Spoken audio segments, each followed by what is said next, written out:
Labour government അധികാരമേറ്റെടുത്തതിനു ശേഷം U കെയിലേക്കുള്ള ഇല്ലീഗലായിട്ടുള്ള അനധികൃതരായിട്ടുള്ള കുടിയേറ്റക്കാരുടെ എണ്ണത്തിൽ വലിയ വർധനവാണ് ഉണ്ടായിരിക്കുന്നത്.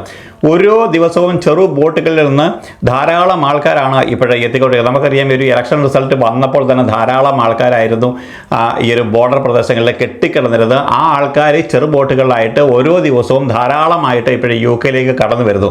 കഴിഞ്ഞ തിങ്കളാഴ്ച ഒറ്റ ദിവസം കൊണ്ട് ഏകദേശം 613 ആൾക്കാരാണ് ചെറു ബോട്ടുകളിൽ ഈ ഒരു നോർത്തേൺ ഫ്രാൻസിൻ്റെ ആ പ്രദേശങ്ങളിലുള്ള ഈ ഒരു ഇല്ലീഗലായിട്ടുള്ള കുടിയേറ്റക്കാർ യു കെയിലേക്ക് എത്തിയിട്ടുള്ളത്. കഴിഞ്ഞ തിങ്കളാഴ്ച, അതായത് അതിൻ്റെ തലേദിവസം ഏകദേശം ഒരു 516ഓളം ഇതേപോലെയുള്ള ഇല്ലീഗൽസ് യു കെയിലേക്ക് എത്തിച്ചേർന്നുകൊണ്ടിരിക്കുന്നത്. നമുക്കറിയാം, ആയിരക്കണക്കിന് ആൾക്കാരാണ് ഇപ്പോഴും യു കെയിലേക്ക് വന്നുകൊണ്ടിരിക്കുന്നത്. ഇത് യു കെയിലെ ലേബർ ഗവൺമെൻറ് വലിയ തിരിച്ചടിയാണ് ഉണ്ടായിരിക്കുന്നത്. നമുക്കറിയാം, കഴിഞ്ഞ ദിവസങ്ങളുണ്ടായിരിക്കുന്ന ഇവിടുത്തെ ലഹളയും അതുപോലെയുള്ള പ്രശ്നങ്ങളൊക്കെ വന്നപ്പോഴേക്കും യു കെയിലെ സാധാരണ ജനങ്ങൾ ഗവൺമെൻറ്റിന് എതിരെ ഇപ്പോഴും തിരിച്ചിരിക്കുന്നു. അതുകൊണ്ട് തന്നെ യു കെയിലെ ലേബർ ഗവൺമെൻറ് എങ്ങനെയാണെന്നുണ്ടെങ്കിലും ഈ ഒരു ഇല്ലീഗൽസിനെ ഡിപ്പോർട്ട് ചെയ്യാനുള്ള നടപടിക്രമങ്ങളാണ് ഇപ്പോഴേ കൈക്കൊണ്ടുവരുന്നത്. ഹോം ഓഫീസിൻ്റെ നടപടികൾക്കായി കാത്തിരിക്കുന്ന ആയിരക്കണക്കിന് ആൾക്കാരാണ് ഇപ്പോഴേ യു കെയിൽ ഉള്ളത്.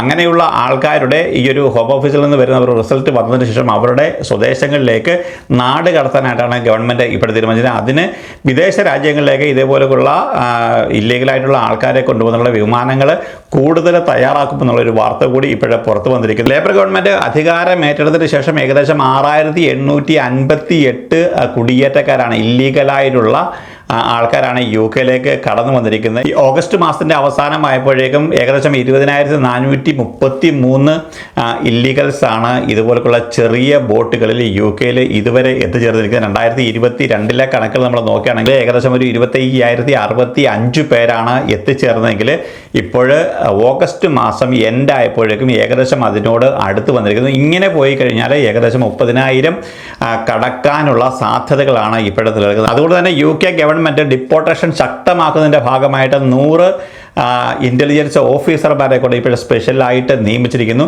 അതേപോലെ തന്നെ ഇതുപോലൊക്കെ ഇല്ലീഗലായിട്ട് വന്നിട്ടുള്ള ആൾക്കാർക്ക് ഹോം ഓഫീസിൽ നിന്ന് അവർക്ക് അനുവാദം ലഭിച്ചില്ല എന്നുണ്ടെങ്കിൽ അവരുടെ രാജ്യത്തേക്ക് തിരിച്ചയക്കുന്നതിന് വേണ്ടി വിമാനങ്ങൾ തയ്യാറാക്കുന്ന ഒരു നടപടിക്രമത്തിൽ കൂടിയാണ് യു കെ ഗവൺമെൻറ് ഇവിടെ കടന്നു പോകുന്നത്. യുവറ്റ് കൂപ്പർ പ്രത്യേകം പറഞ്ഞിരിക്കുന്ന ഒരു കാര്യമെന്ന് പറഞ്ഞു കഴിഞ്ഞാൽ ഇതേപോലൊക്കെ ഇല്ലീഗലായിട്ട് വന്നിരിക്കുന്ന ആൾക്കാരെ ഒരു കാരണവശാലും യു കെ ഗവൺമെൻറ് ഇവിടെ താമസിക്കാനായിട്ട് അനുവദിക്കത്തില്ല എന്നുള്ള ശക്തമായിട്ടുള്ള നടപടികളാണ് ഇപ്പോഴത്തെ ഹോം സെക്രട്ടറി ആയിരിക്കുന്ന യുവറ്റ് കൂപ്പർ ഇപ്പോൾ നടത്തിക്കൊണ്ടിരിക്കുന്നത്. യു കെയിലെ ഏറ്റവും പ്രധാനപ്പെട്ട ഒരു പ്രശ്നമെന്ന് പറഞ്ഞു കഴിഞ്ഞാൽ ഇവിടുത്തെ ഇമിഗ്രേഷനാണ്. ഇല്ലീഗലായിട്ടുള്ള ഇതുപോലുള്ള ആയിരക്കണക്കിന് ആൾക്കാർ യു കെയിൽ വരുന്നതുകൊണ്ട് യു കെ ഗവൺമെൻറ് യാതൊരു ബെനിഫിറ്റും ഇല്ല. മാത്രമല്ല ഇവർക്ക് വേണ്ടുന്ന എല്ലാ സൗകര്യങ്ങളും അക്കോമഡേഷൻ ഉൾപ്പെടെ അവർക്ക് ചെലവിന് വേണ്ടത് എല്ലാ കാര്യങ്ങളും യു കെ ഗവൺമെൻറ് പൊതുഖജനാവിൽ നിന്ന് എടുത്തു കൊടുക്കേണ്ടതായിട്ട് വരുന്നുണ്ട്. അതുകൊണ്ട് തന്നെ യു കെ ഗവൺമെൻറ് ഈ ഒരു കാര്യത്തിൽ എത്രയും പെട്ടെന്നുള്ള തീരുമാനങ്ങൾക്ക് വേണ്ടിയാണ് ഇപ്പോഴേ കാത്തു നിൽക്കുന്നത്. അങ്ങനെ ഹോം ഓഫീസിൻ്റെ ഭാഗത്തു നിന്ന് റിസൾട്ട് വന്നു കഴിഞ്ഞാൽ അപ്പോൾ തന്നെ അവരുടെ നാടുകളിലേക്ക് അവർ സേഫ് ആണ് എന്നുണ്ടെങ്കിൽ അവരുടെ നാടുകളിലേക്ക് വിമാനം കടത്തി വിടാനുള്ള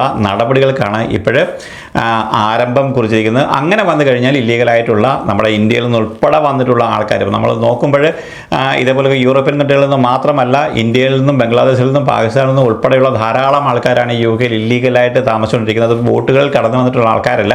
ഇവിടെ വന്നിട്ട് ജോലി നഷ്ടപ്പെട്ട് അല്ലെങ്കിൽ വിസ തീർന്നതിന് ശേഷം ഇല്ലീഗലായിട്ട് ജോലി ചെയ്തുകൊണ്ടിരിക്കുന്ന ആൾക്കാരുണ്ട്. അവരെയൊക്കെ ഇപ്പോഴേ കണ്ടുപിടിച്ചുകൊണ്ട് അവരെ ഡിപ്പോർട്ട് ചെയ്യാനുള്ള നടപടികൾക്കാണ് യു കെ ഗവൺമെൻറ് ഇപ്പോഴേ പ്രാധാന്യം നൽകുന്നത്. യു കെയിലെ ഇപ്പോഴേ റെയ്ഡ് വളരെയധികം ശക്തമായിട്ട് നടന്നുകൊണ്ടിരിക്കുകയാണ്. കഴിഞ്ഞ ദിവസങ്ങളിൽ നടന്ന റെയ്ഡിൽ ഏകദേശം 75 പേരെ ഇതുപോലെ ഇല്ലീഗലായിട്ട് ജോലി ചെയ്തുകൊണ്ടിരുന്ന 75 പേരെയാണ് പിടികൂടിയത്.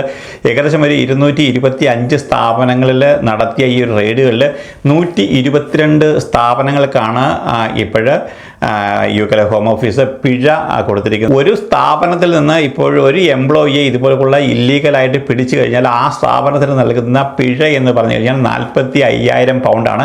ആ സ്ഥാപനത്തിൽ നിന്ന് വീണ്ടും ഒരാളെ കൂടി പിടിക്കുകയാണെന്നുണ്ടെങ്കിൽ അത് 60,000 പൗണ്ടായിട്ടാണ് ഇപ്പോൾ ഉയർത്തിയിരിക്കുന്നത്. അതുകൊണ്ട് തന്നെ തൊഴിൽ ഉടമകൾ ഇതേപോലെയുള്ള ഇല്ലീഗലായിട്ടുള്ള ആൾക്കാരെ ജോലിക്ക് വെച്ച് കഴിയുമ്പോൾ അങ്ങനെ പിടിക്കപ്പെട്ട് കഴിഞ്ഞാൽ വലിയ പിഴ ചുമത്തിക്കൊണ്ടാണ് ഗവൺമെൻറ് ഇപ്പോൾ ഓർഡർ ഇറക്കിയിരിക്കുന്നത്. ഇതേപോലെയുള്ള ആൾക്കാരെ കൊണ്ടുവന്ന് ജോലി ചെയ്യിപ്പിക്കുന്നതിന് പ്രധാനപ്പെട്ട കാര്യമെന്ന് പറഞ്ഞു കഴിഞ്ഞാൽ ഇവർക്ക് കുറച്ച് പണം കൊടുത്താൽ മതിയാകും. കാരണം സാലറി എന്ന് പറഞ്ഞു കഴിഞ്ഞാൽ ഇപ്പോഴിവിടെ കൊടുക്കുന്ന മിനിമം സാലറിയുടെ പകുതിയൊക്കെ ആയിരിക്കും ഇവർ കൊടുക്കുന്നത്. കാരണം ഇവർക്ക് കൂടുതൽ അവേഴ്സ് ഇവരെ ജോലി ചെയ്യിപ്പിക്കും. അതേപോലെ തന്നെ ഇവരുടെ ജീവിത സാഹചര്യങ്ങൾ എന്ന് പറഞ്ഞാൽ വളരെയധികം മോശമായിട്ടായിരിക്കും. ഓക്സ്ഫോർഡിലെയും ഹാംഷയറിലെയും ഇതേപോലെയുള്ള ഇമിഗ്രേഷൻ സെൻറ്ററുകൾ ഇപ്പോൾ റീഓപ്പൺ ചെയ്യാനായിട്ട് പോകുന്നു. ഏകദേശം 260 ഇല്ലീഗലായിട്ടുള്ള ആൾക്കാരെ അവിടെ പാർപ്പിക്കാനായിട്ട് സാധിക്കും.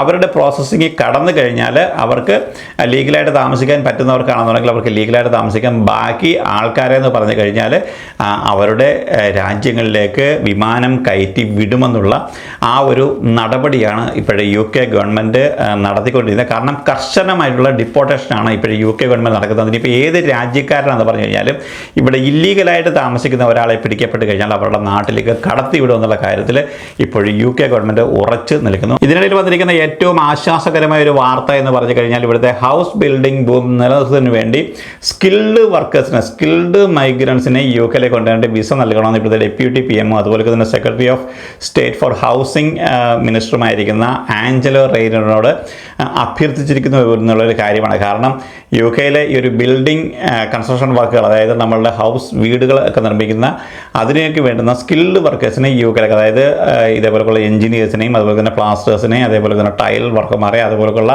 മെയ്സൺസിനെയൊക്കെ UKയിലേക്ക് കൊണ്ടുവരാനായിട്ട് അവർക്ക് വിസ അനുവദിക്കണം എന്നുള്ളൊരു കാര്യമാണ് ഇപ്പോഴ് പുറത്തു വന്നിരിക്കുന്നത്. ഇൻസ്റ്റിറ്റ്യൂട്ട് ഫോർ ഗവൺമെൻറ് IFTയുടെ റിപ്പോർട്ട് പറയുന്നത് 1960-കൾക്ക് ശേഷമുള്ള ഏറ്റവും വലിയ ഗ്രഹനിർമ്മാണ ലക്ഷ്യത്തിലെത്താൻ ഹൗസിംഗ് സെക്രട്ടറി ഇമിഗ്രേഷൻ നയം അഴിച്ചു പണിയണമെന്നാണ്. ഇത് നടത്തിയെങ്കിൽ മാത്രമേ UKയിലേക്ക് ഇതേപോലെയുള്ള സ്കിൽഡ് വർക്കേഴ്സിന് വരാനായിട്ട് സാധിക്കുള്ളൂ. അതുകൊണ്ട് അവർക്ക് വിസകൾ നൽകിയിട്ട് ഇതേപോലെയുള്ള ഹൗസ് ബിൽഡിംഗ് ബൂം നിലനിർത്തുന്നതിന് വേണ്ടി അതേപോലെയുള്ള ആൾക്കാർക്ക് വിസ നൽകി UKയിലേക്ക് കൊണ്ടുവരണമെന്നുള്ളൊരു കാര്യം പരിഗണിക്കണമെന്നാണ്. 2022 മുതൽ ഹൗസ് ബിൽഡിംഗ് വ്യവസായം വളരെയധികം മാന്യതയിൽ കൂടിയാണ് ഇപ്പോഴേ കഴിഞ്ഞു പോകുന്നത്. അതേകൊണ്ട് തന്നെ ഈ ഒരു കണക്കുകൾ കാണിക്കുന്നത് മാർച്ച് വരെയുള്ള വർഷത്തിൽ ഭവന നിർമ്മാണം ഒരു ദശാബ്ദത്തിലെ ഏറ്റവും താഴ്ന്ന നിലയിലേക്ക് താഴ്ന്ന് ഏകദേശം 1,62,350 ആയിരിക്കുന്നു എന്നുള്ളതാണ്. 2028 ഏകദേശം ഒരു 2,50,000 ഇതേപോലെയുള്ള നിർമ്മാണ തൊഴിലാളികളുടെ ആവശ്യം UKയിൽ വരുമെന്നാണ് പുതിയ കണക്കുകൾ ഇപ്പോഴും സൂചിപ്പിക്കുന്നത്.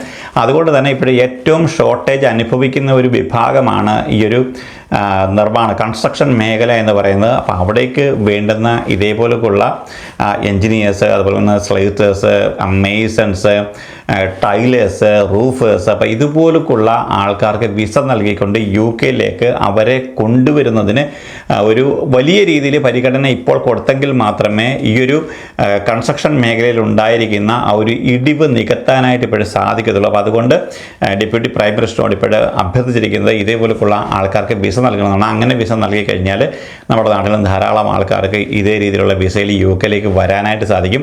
പക്ഷേങ്കിൽ ഇപ്പോൾ ഈ ഒരു നെറ്റ് എമിഗ്രേഷൻ കൂടി നിൽക്കുന്ന സമയത്ത് ഗവൺമെൻറ് എന്താണ് തീരുമാനം എടുക്കുന്നത് നമുക്കറിയത്തില്ല. മാത്രമല്ല ഇപ്പോഴേ ഇത്രയും ഡിപ്പോർട്ടേഷൻ ഇവിടെ നടക്കുന്നത് കൊണ്ട് തന്നെ ഒരു പക്ഷെങ്കിൽ ഇല്ലീഗലായിട്ടുള്ള ആൾക്കാരെ കടത്തിക്കൊണ്ട് ആവശ്യമുള്ള സ്കിൽഡ് മൈഗ്രൻസിനെ UKയിലേക്ക് കൊണ്ടുവരാനുള്ള കാര്യങ്ങൾക്ക് എല്ലാ ഗവൺമെൻറ്റും പ്രോത്സാഹനം നൽകുന്നതാണ്. അപ്പോൾ ഇവരൊരു ഭരണത്തിൽ വന്നൊരു 6 മാസമൊക്കെ കഴിയുമ്പോൾ ഇതേപോലെയുള്ള ഇല്ലീഗൽസിനെ UKയിൽ നിന്ന് ചാടിച്ചുകൊണ്ട് UKയ്ക്ക് ആവശ്യമുള്ള UKയുടെ എക്കണോമിക്ക് ബൂം ചെയ്യുന്നതിന് സഹായിക്കുന്ന ഇതേപോലെയുള്ള സ്കിൽഡ് വർക്കേഴ്സിനെ UKയിലേക്ക് കൊണ്ടുവരാനായിട്ട് ഗവൺമെൻറ് പ്ലാൻ ചെയ്യും. അപ്പോൾ അങ്ങനെ വന്നു കഴിയുമ്പോൾ ഇതേപോലെയുള്ള ആൾക്കാർക്ക് ഏറ്റവും കൂടുതൽ ഇമ്പോർട്ടൻസ് നൽകിക്കൊണ്ട് ഈ ഒരു നിർമ്മാണ പ്രവർത്തനങ്ങൾ, കൺസ്ട്രക്ഷൻ മേഖലകളിലേക്ക് ധാരാളം ആൾക്കാർക്ക് UKയിലേക്ക് വരാനുള്ള സാധ്യതകൾ ഇപ്പോഴ് നിലനിൽക്കുന്നുണ്ട്. അതുകൊണ്ട് നാളെ നമുക്ക് കയറി വരാമെന്നൊന്നും ആരും വിചാരിക്കരുത്. ഇത് ഗവൺമെൻറ്റിൻ്റെ പരിഗണനയിൽ ഇപ്പോഴേ നിൽക്കുന്നുണ്ട്. എന്തായാലും അപ്ഡേഷൻ വരുന്ന സമയത്ത് നമ്മൾ തീർച്ചയായിട്ടും അപ്ഡേറ്റ് ചെയ്യുന്നതായിരിക്കും. നമ്മൾ മറ്റൊരു വീഡിയോ കാണുന്നതിന് എല്ലാവർക്കും വേണ്ടി നന്ദി, നമസ്കാരം.